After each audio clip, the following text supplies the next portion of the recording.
Okay, well, thank you for coming today.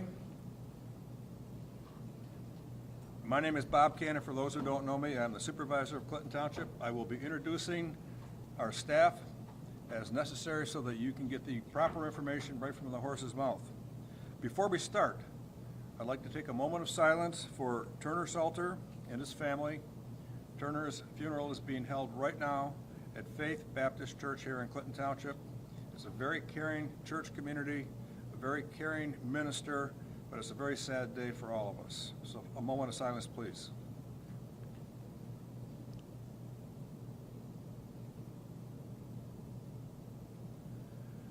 Thank you. I'd like to start by thanking our public service departments, police and fire, EMS. Everybody has been fabulous. Surrounding communities, thank you for what you've done. We do it for them, they do it for us. It works out well for all of us. For anyone who wants to see this again, this will be on YouTube. Our own cable channel is filming it, so it's available to anybody here or anybody in the community. And with that, I'd like to start with Paul Brower, who is our Emergency Management Controller, to talk about his update. Paul? Morning, everyone. Thank you for being here. My name is Paul Brower. I'm the Emergency Management Coordinator. The scene itself has been secured with both public and private security. We have one of our police officers stationed there 24 hours a day, making sure that the scene is secure. There is, in one corner of the building where there was a major collapse, there's still some burning there, and every once in a while it flares up. Fire department goes back and gets it down. And that's going to happen until they get in there with the heavy equipment and start taking it apart. My next note here. Chief Duncan will talk more about the fire conditions and the scene site. I want to emphasize again, if you don't go out looking for those canisters. Nothing good can come from it. They're not worth anything, and they're harmful if they happen to be, compromised from the heat. If you put them in your garage or something, and summer comes along and it gets up to be 100 degrees in your garage or whatever, they could explode. You get a pressure release on it. It could become a missile again. It's just not worth it. So leave them alone. If you find one, call that number 586-469-5502. That's 469-5502. They will take that information and get it to us, and we'll come out and get it. Like I said, the scene is safe. We have some good news from the federal level. We had the EPA out. We had a virtual meeting with them on Wednesday. They came out yesterday and viewed the site. And it appears that they will be giving us some assistance, and Mary Bednar, our Township Public Services Director, will be expounding on that just a little bit. Our goal right now is to try to get the area cleaned up as much as possible. From what I understand, there's already people out in the neighborhoods rechecking what we've checked to make sure they can get the debris and get it back to store it into a safe place. We want to get everybody back to normal as soon as possible. There's a lot of damage to the buildings that has to be repaired, and most of the businesses are taking care of that themselves, but it continues to be a major event. Want to also make sure that we give you good information. We all want the truth. Nobody's trying to hide anything.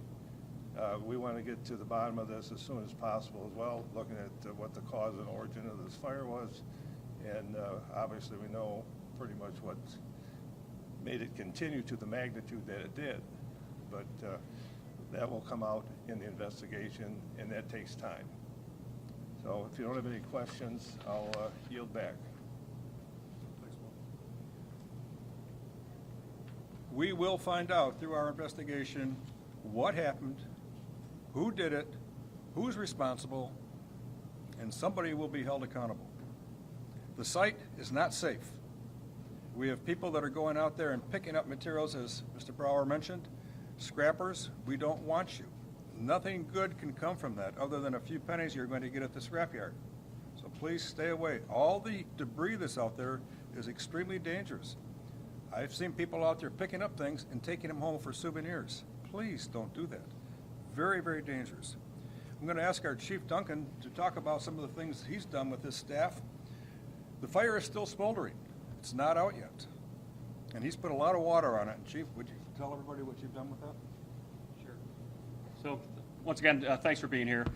We remain on the site throughout the last few days, intermittently throughout those days. Pretty much for everybody's knowledge, that night with the equipment we had on there with our department and our surrounding departments, we estimated that evening alone through the night over 1.3 million gallons of water was placed on that.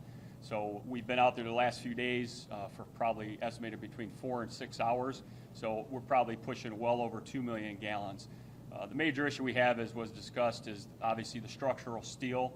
You can only imagine how heavy that is. Obviously, heavy equipment's going to have to get in there to start picking that apart so we can get to the bottom of what's going on there during the investigation, and obviously do some more fire suppression at that scene. There have been some questions in the area from some of the businesses, some of the people about air quality between ourselves and EPA. We've been walking the site. We've been going into the surrounding buildings, the businesses, to guarantee that air quality for them is good. And that's turned out well amongst everything from that. So just as a point of personal privilege and some information, just want to say how thankful I am, proud to be part of this team.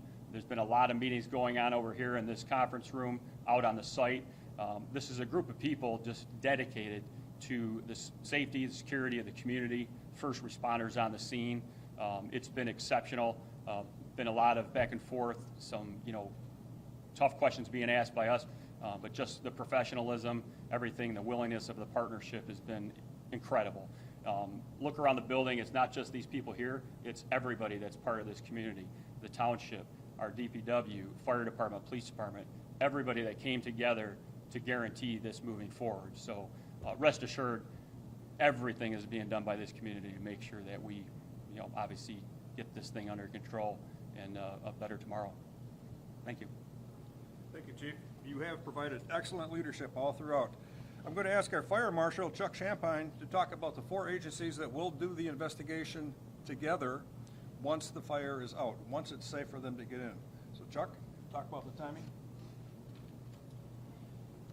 Hello, my name is Chuck Champagne. I'm the Fire Marshal for the Clinton Township Fire Department. The scene is secure, as we have said. It's been secure since the fire was placed under control, and it will be secured until the investigation is complete.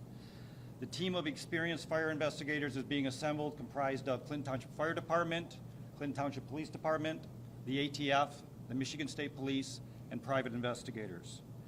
We are currently in the information gathering phase, which is the beginning phase. This process is going to take some time. We'd like to think that we could start the investigation sometime next week. There's a process and a scientific procedure that we follow in fire investigation, and this team that's being assembled will focus on getting that right. So until the investigation is complete, the standard line applies. This fire is currently under investigation, and thank you for your time. Thank you, Chuck. Police Captain Anthony Capella, would you tell us what the police department has done up to this point? Thanks, Mr. Cannon, for allowing me the opportunity to speak to the community. The police department is, the Clinton Township Police Department is appearing in a supportive role, assisting the Bureau of Alcohol, Tobacco, Firearms, and Explosives, the Michigan State Police, as well as our Clinton Township Fire Department investigators. At this time, we're maintaining the security of the surrounding areas of the fire scene, and are answering the call to whatever our fire partners and ATF partners and MSP partners need of us. Thank you. Thank you, Tony. And the big news for today is going to come from Mary Bednar, because we've been working hard to get the EPA involved. They are now involved. She's going to tell you what their involvement is and how much more they're coming our way today. Mary? Thank you, Supervisor Cannon. I'm Mary Bednar. I'm the Director of Public Services here in Clinton Township. Before I get into those details, I want to emphasize, please check your property for debris and damage. And if you find some, call 586-469-5502 and report that so that we can help you out. You can also go to our website, and on the very top, there is an alert. You can click on that link, and you can fill out a self-reporting damage survey, which would also give us information. But please let us know where there's damage and debris so we can help you. The debris is made up mainly of metal canisters of various sizes. They may be sharp and dangerous to handle, so please do not handle them or move them. Again, call that number, 586-469-5502. Clinton Township DPW did an initial pickup on Tuesday in the residential areas. It consisted of picking up the front yards and the road rights-of-way. That pickup area that we focused on was Garfield to Gratiot, 16 Mile Road or Metro Parkway to 14 Mile Road. That was where our emphasis is. We've continued to work with county, state, and federal agencies regarding the debris management. The Environmental Protection Agency has been engaged and is working directly with the township to handle these operations. Today, EPA is on site and has begun the process of collecting potential contaminated fire debris and other hazardous substances, including vape pens and lithium batteries. EPA has also mobilized a high hazard specialist team to manage the damage and intact cylinders that are on site and around adjacent properties. EPA is assessing the community surrounding the site for potential contaminated fire debris. So again, what's important for the community to know and to reach out is if you see any of this debris or any of these cylinders, please call 586-469-5502 or go to our website and click on that top public safety alert banner and fill out the self-reporting survey. Thank you. So it was a big deal. We had 10 EPA members join us yesterday, and we believe we're going to have another 10 today, so we will have 20 of them working pretty much all day long, every day until it's clean, and we're very grateful for that. Safety is still the most important thing that we're working with. We don't know exactly what happened, but we will. But we do know that there are knives out there that opened up during the explosion, that flew through the air. And I saw somebody go pick one up the other day and take it, put it in a bag and take it home. Again, that's dangerous. Please don't do things like that. I was talking to Prosecutor Pete Lucido. He has his major crime unit ready to work with our police department when it comes time. It's not time yet. It's not time. But he stands ready. His top of his list are 3 people that are going to help Clinton Township PD. And there is no change with our building department. There is no change with our planning department. So if you have questions of them from the past, that's fine. But with that, we'll take questions about what we talked about today. Can you clarify on scene to a layperson, investigation, if I heard you right, starts next week, come up. Are you physically not able to walk in that area still because of the risk of Yes. fires and things? But if you can base it down and if you've been able to physically get in, or if that comes next week on foot? That'll come in next week. The area is really hazardous, and we want to make sure the scene is safe for investigators. And right now, there is so much structural steel that is on top of the pile that we cannot physically lift that up and move it until we have that investigation team assembled, and they can visualize and oversee that part of the work. So it's going to be a long process. It's going to be an ongoing process. There might be times where we're able to move steel and we have to put fire out and we have to wait for the scene to cool before we can safely enter this hazardous area. It's going to be very hazardous work, and it's going to be time consuming. We've all been there at different times with the smoldering. How often are you seeing flare-ups? I'm assuming it's less than 2 days ago, et cetera. Can you give some idea as to whether you think this is going to continue to do this the next day or two, pretty safely, that it will still be smoldering and still doing this kind of weighted out process, or give a timeline if you can? We've been out there on a daily basis supplying water to it. And did you want to touch base on that aspect of operations? Sure. So we're hopeful, obviously, with the rain coming. We're looking at some decent rain over today and tomorrow. That should keep the smoke suppressed. Obviously, with the amount that we've told you, over probably 2 million gallons of water already being placed on it, Probably nothing's going to totally put it out until we get that steel pulled off. But we certainly think the weather's going to play in our favor for the next few days. What we've had done is one of our other investigators, along with our battalion chiefs, go out there throughout the days, evaluate what they're seeing. If we think it's starting to get a little bit too much, we're deploying our engines over there, or our ladder truck, and putting water on it. We certainly want to make sure that the community, understands that we're looking out for the safety concerns of them. Part of this, unfortunately, is we still have the rest of the community to serve, so we have to kind of deploy as needed, because certainly there's still medical calls going on, other fire calls, accidents, incidents like that. So it's been difficult this week. We're still trying to run all of our departments. I had to hit the ground running this morning trying to pursue the rest of the business that's going on. But certainly this is priority number one in our minds, and we're going to continue on with that pattern. So. On his note, just following up on that, maybe yourself, Chief, or the Marshal can speak to this. We were talking about like a scientific procedure. I think you've already kind of alluded to it a little bit. You got to remove the steel. Can you walk us through like what you're up against? We know there's a lot of hazardous chemicals there. What you're anticipating, what you're looking for. If we can get a sense, a little bit of a timeline for next week. Yeah, like I previously mentioned, it might be a process of removing steel, letting the area cool down, applying water, moving in and out of the area, shutting things down until we can make sure the area cools. The scientific procedure is a procedure all investigators follow. It's a methodology, many layers of it. We're all versed in that, and we'll be able to conduct a thorough investigation. Well, since there's a lot of interest, can you shed a little bit of light on what that methodology is? Like what you guys are going to be doing out there, what your team will be looking for? We're going to get together and discuss that, so I'll be able to share that to you with you at a later date. Are there still explosions? No, we have not experienced any explosions in the last few days.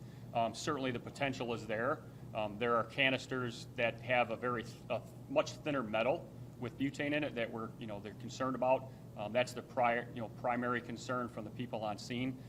Rest assured, even though the on-scene investigation has not happened, there are pieces moving in every direction every hour of the day to uncover the other parts of it. So obviously, like, we're in a world of cameras, video, that's being obtained by the police department. There's interviews that are going on.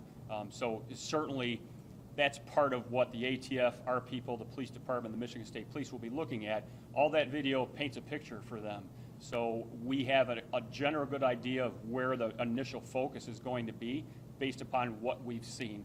Obviously, part of an investigation, that is not going to be shared probably for some time, but certainly we're comfortable we have the best of the best that have reached out to us and are partnering with us. So when you know that the ATF is on scene and their people, I've been amazed by the personnel from the EPA, the EPA, the ATF, Michigan State Police, our people. It's incredible. So we're very fortunate that they're reaching out to Clinton Township and coming on scene for us. When you bring in the heavy machinery to move stuff, will you expect more explosions? Are there some canisters that are probably in there that? Obviously, that's a major concern. And talking with the representative from the ATF the other day, that's one of the big things, a little bit of a delay. We got to make sure we got the right equipment to come and scene. And so they're reaching out to their people to see, our governmental partners, what's the proper piece of equipment we can get in there. Obviously, you're going to have somebody that needs to operate it, that has that ability to, operate in those conditions. So this is not something you just go to your local person with a backhoe or a front end loader and go, hey, come on over here and start pushing this stuff around for us.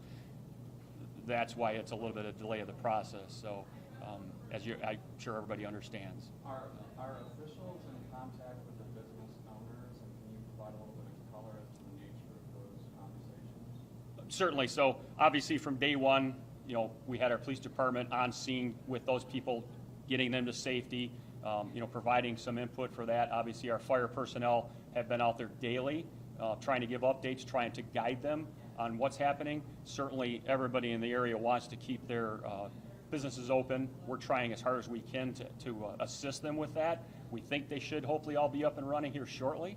But certainly we're looking from the safety standpoint. We're trying to ask them to stand down from getting up on the roofs and dealing with any of these unspent cartridges.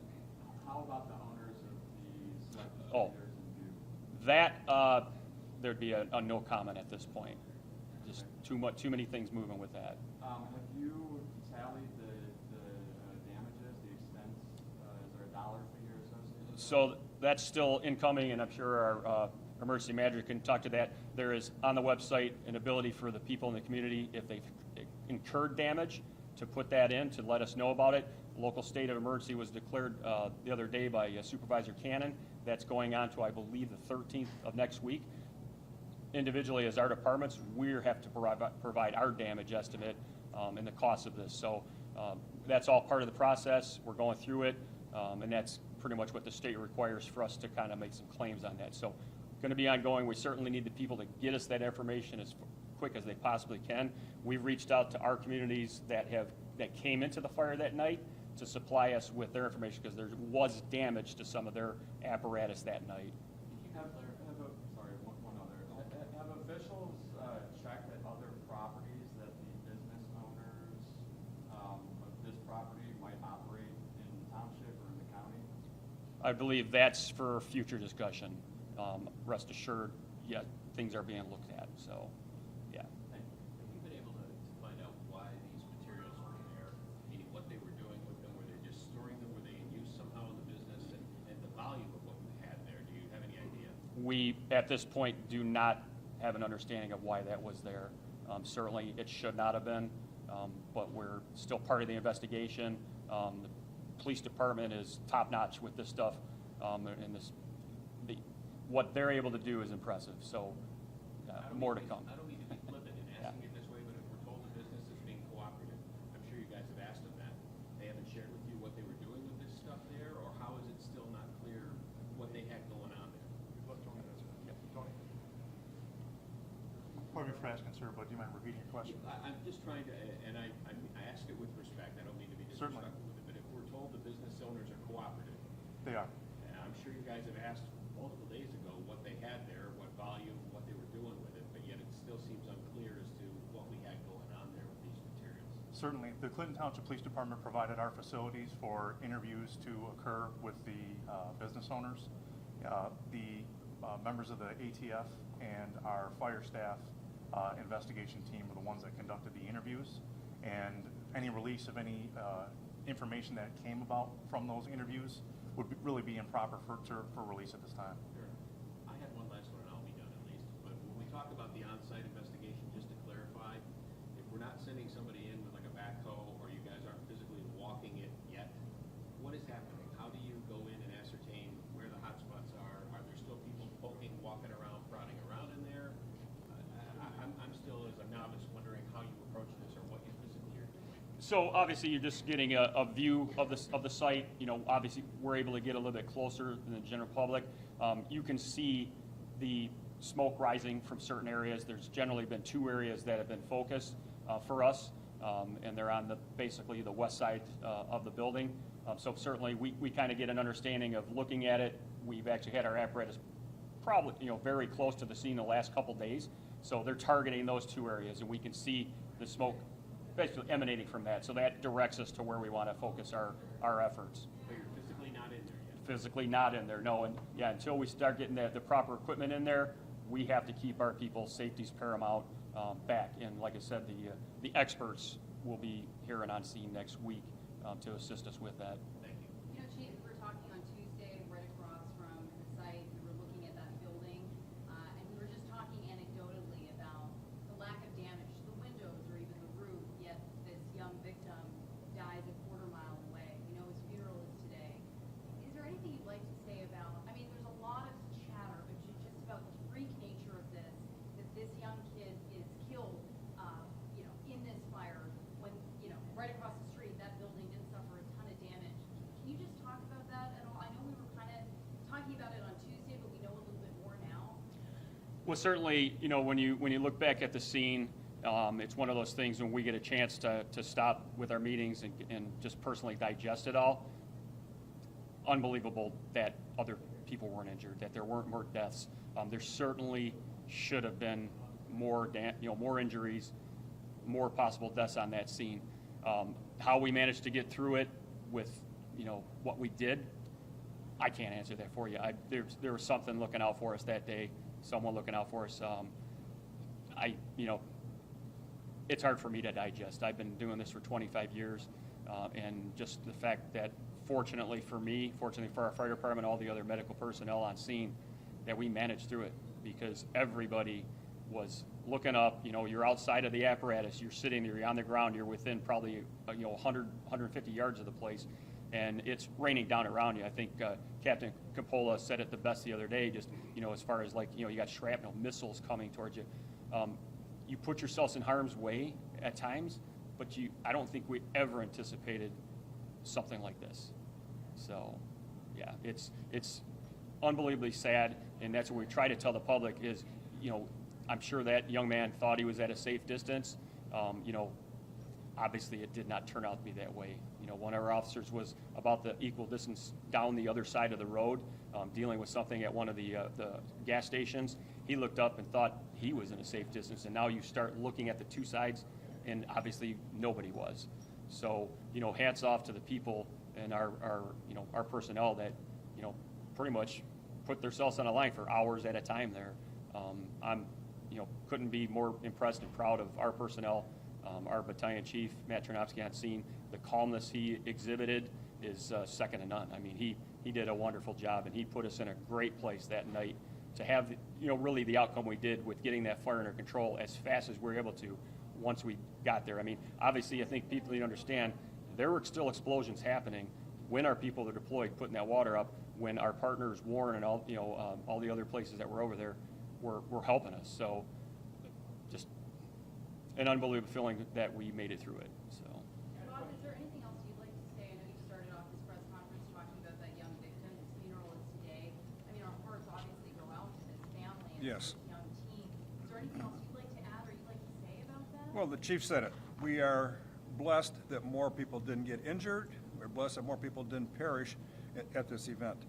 And people ask me about animals. I haven't had a report of any animal that's been injured or has died as a result of this either. Although some in backyards were rolling around in the soot and people didn't like it until it rained, the soot was there. But that's all I've heard about.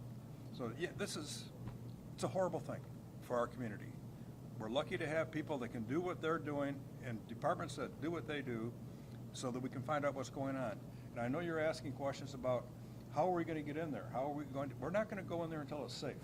I'm not going to let one of these people step foot in there until we can guarantee that there won't be any injuries or fatalities to our staff. Did the business have board approval for B2 zoning? I'm sorry, could you Did the business have board approval not for what they were doing. for B2 zoning? No, they had approval to sell just like you would a normal store. It's a commercial business, and that's all they had permission to do. So they were doing things, I'm ahead of myself, but they were doing things they shouldn't have been doing. Or they were planning to do things they shouldn't have been doing. So we don't know that yet, but they will. Once they get in there and investigate, they'll figure it out. What level of zoning would they have to have those containers on site? Barry? Barry Miller from our building department? I'm sorry, can you repeat the Yeah, question? what level of zoning would they have to have in order to have those containers on site? The zoning's irrelevant. The zoning really is irrelevant in the storage of items in a building. I don't want to go too far into it, but basically there's 3 levels of storage you can have in buildings. It's S1, S2, and then hazard. So there's 3 different levels. There's a low hazard, moderate hazard, and then once you exceed moderate hazard, you go to an H, which is a whole different category for storage, explosion-proof buildings, explosion-proof containers. That said, at the time of inspection, they only had things that would have qualified well under the S1 category. So once they start bringing in materials that we're seeing laying around everywhere, they would have clearly went into the H category. The building would have had to have been built completely different.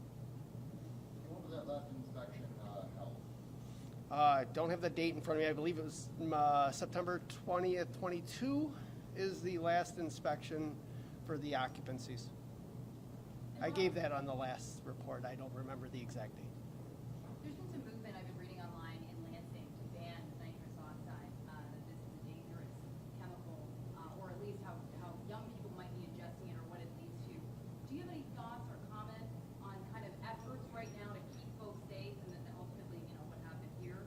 Are you talking about with nitrous oxide? Correct. Tony, do you have anything, or? I can speak on that. Go ahead. So nitrous oxide, and I applaud the Michigan State Legislature for their efforts and what they're doing right now as a result of this incident, but nitrous oxide is predominantly used in small quantities in food service and medical use, okay? We've seen it exploding into using for, you know, I don't know if I can say illegal reasons, but for improper reasons. And that's, I think, that what they're trying to get a handle on. If it was banned, would this have been, I mean, obviously, an investigation's underway, they may not have, should not have had that stuff in the building, but if it was banned, could this have somewhat been prevented when it comes to what they were allowed to store in the first place? That's Yeah, a very difficult that's a difficult question to answer. If they're bringing things in under cover of darkness and we don't know about it, why would they behave simply because somebody passed a law? But again, we don't know that. That's why we keep saying, we're going to be going slow. It will take a long time to get through this investigation. That site will be there until they do it the way they want to, safely. And again, that's the number one thing for us, is for our residents and our businesses, is safety and our employees. I think there's only one business closed today, by the way, the Burger King in the area. People were asking about that. We think everybody else is open. But that's on them. They decide if they want to open or not. That's their decision. Bob, before we wrap, can you address financial considerations? I don't know, with the EPA involvement, not only for the township to maybe recoup some funding, but residents who might have had damaged rooftops, businesses, et cetera. Is there a process or a potential in place to get Yes. some financial relief? The answer is yes. Mary, you want to explain again? You said it and I was taking pictures, but I just want to make sure what is or isn't happening. We have the ability to take your information so that possibly we can get some money for you. But possibly, not. Right, so the township did declare a local emergency. So there are definitely different measures that can take. So we are, as every department here is gathering information, our time, our materials, we're gathering all that so that we have it ready. There are several different locations we can go. EPA has come in, and but the first thing that they do is you go after the property owner.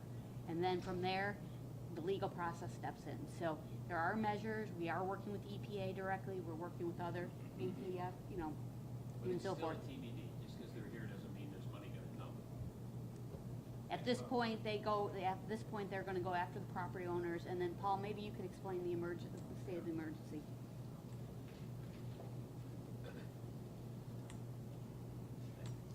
There's two types of assistance. There's individual assistance and there's public assistance. Individual assistance is usually not provided. You have to go to insurance first. So if you have insurance, you're going to own your own insurance company. If you have a hole in your roof, you have, you file a claim and you have it repaired. Your insurance company then can look at if there's a possibility for them to recover. The problem is if you don't have any insurance, then it's kind of stuck because we don't have the money to pay for it. What we have to do is meet certain criteria, and even under Section 19 of Public Act 390, we have to hit 30% of a department's budget before we can even qualify for that. So that's why we have to keep track of all of our expenses, all of our hourly overtime, all that stuff, and see if it's going to qualify. Damage to the vehicles, damage to other vehicles. We're asking other communities if they had any damage to get that information to us. And we only have a week. We have to get those preliminary figures in within a week. Unless the board extends the emergency, which is probably not going to happen because we're not under an emergency any longer. We have things as far as public safety is concerned, we're pretty much back to normal, except the side runs over there to address that as it comes along. But it's a very complicated, and everybody thinks, oh, the government's here, they're going to open up their purses. It doesn't work that way. So there's a process that you have to go through, and hopefully, the EPA didn't bring a pocketbook for us. They brought a pocketbook for the people that are going to clean this up, so we don't have to pay it, and that's huge. This would have gone. If we'd had to do this ourselves, it would have gone on for months, and we don't have the equipment or the ability to store that stuff. So once you start picking it up, you own it, and then you have to pay to have it disposed of. So this EPA thing is really huge for all of us. Has the fire department been called to this location before? Beg your pardon? Has the fire department been called to this location before? I don't have that Our information. chief can answer that, I believe. I don't remember. From what our understanding is, we have not. So obviously, we'd have to research that, but this was not a location that we went to for a medical call or any prior fire call in that essence. And that would generally be the two reasons why we'd be called there. Gene, have you been able to use any drone technology to Oh, look at the site, or is it too high? No, for sure. They actually had numerous drones up the night of the fire, got some, I'm sure as you've seen, some excellent footage of it. Obviously, some of that will be used as part of the investigation. The police department has remained over the course of the last few days having theirs up in the air, evaluating stuff, and it's also being used to map the surrounding area for where, some of the materials went to. And there's certainly a map that I believe Mary could provide to everybody showing that distances from what, just, it kind of paints the picture of how vast this was. Oh, right there. My question, what is the distance, what's the furthest distance you've gone? Our media relations, Jim Perpich, is passing these things out, and it'll kind of paint the picture. We're estimating at least 2 miles in some essence.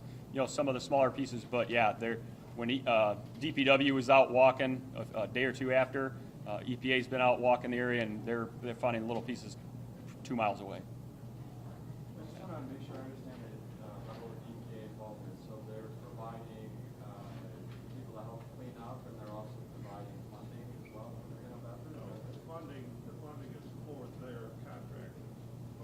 Okay, Paul, you gotta use the microphone. The funding that the EPA is bringing is for to pay their contractors to clean this up. They're not giving us any money. What's the funding level? So I have no idea. It's a federal budget, and they, probably pretty deep pockets, because they want this stuff cleaned up. Thank you. If you see anybody walking around with yellow jackets on, that's them. So welcome them into your neighborhoods, because we want them to clean it up, and they will.